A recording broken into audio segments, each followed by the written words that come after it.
Assalamualaikum warahmatullahi wabarakatuh. Di video kali ini aku akan ngebahas tentang problem solving. Apa itu problem solving? Problem solving adalah upaya untuk mencari cara yang tepat dalam mencapai tujuan saat tujuan tersebut tidak tersedia atau pemecahan masalah.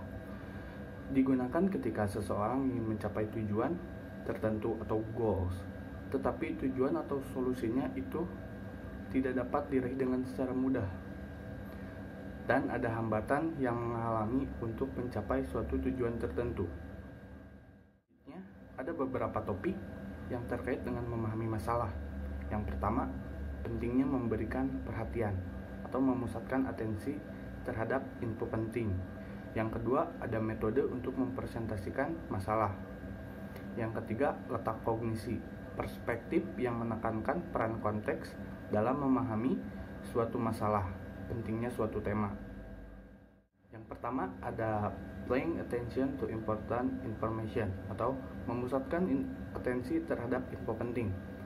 Untuk memahami masalah, Anda harus memutuskan informasi mana yang paling relevan dengan solusi masalah dan kemudian memperhatikan informasi itu. Pemecahan masalah bergantung pada aktivitas kognitif lain seperti perhatian, ingatan, dan pengambilan keputusan. Ini adalah contoh lain dari keterkaitan proses kognitif kita. Untuk perhatian sangat penting dalam memahami masalah karena perhatian terbatas dan pikiran yang bersaing dapat menghasilkan perhatian yang terbagi. Kedua adalah method of representing the problem atau metode dalam mempresentasikan masalah. Adalah menemukan metode yang baik untuk mewakili masalah. Jika Anda memilih metode yang tidak tepat, Anda mungkin tidak mencapai solusi yang efektif untuk masalah tersebut. Ada beberapa metode yang paling efektif untuk mempresentasikan masalah. Yang pertama ada simbol, yang kedua ada metrik, yang ketiga ada diagram, yang keempat ada gambar visual. Simbol digunakan untuk memudahkan dalam proses penggambaran akan suatu masalah. Simbol merupakan salah satu cara yang dianggap paling efektif untuk mempresentasikan masalah yang abstrak, ialah dengan menggunakan simbol. Yang kedua ada metrik. Anda dapat memecahkan beberapa masalah secara efektif dengan menggunakan metrik, yang merupakan bagan atau chart, yang menunjukkan kemungkinan sejumlah kombinasi item. Metrik merupakan grafik yang digunakan untuk memecahkan masalah. Metrik adalah cara terbaik untuk melacak item, khususnya jika masalahnya kompleks atau rumit, dan jika informasi yang relevan bersifat kategorikal. Sebagai contoh, seseorang ingin menciptakan alat penjepit kertas klip dari kemungkinan antara bahan logam dan plastik yang berbentuk segitiga atau segi empat.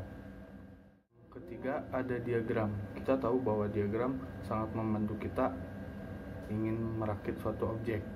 Misalnya, Nopik dan Morse meminta siswa untuk membuat objek origami seperti miniatur piano menggunakan kertas lipat. Orang-orang yang menerima deskripsi verbal dan diagram langkah demi langkah jauh lebih akurat daripada orang-orang yang hanya menerima deskripsi verbal. Diagram dapat bermanfaat ketika Anda ingin mempresentasikan sejumlah besar informasi. Contoh, hierarki diagram pohon. Lalu diagram juga dapat memberikan keuntungan tambahan. Menemukan bahwa diagram menarik pergerakan mata orang ke area yang relevan dari diagram, membantu mereka memecahkan masalah dengan lebih sukses. Yang keempat, ada gambar visual. Gambar visual dapat membuat kita lepas dari batas-batas representasi konkret tradisional. Informasi dipresentasikan dalam imajinasi melalui sistem visual kita. Keterampilan visual imagery yang baik juga memberikan keuntungan ketika suatu masalah mengharuskan Anda untuk membangun sebuah figur. Oke, baik, sekian dari video saya kali ini. Wassalamualaikum warahmatullahi wabarakatuh.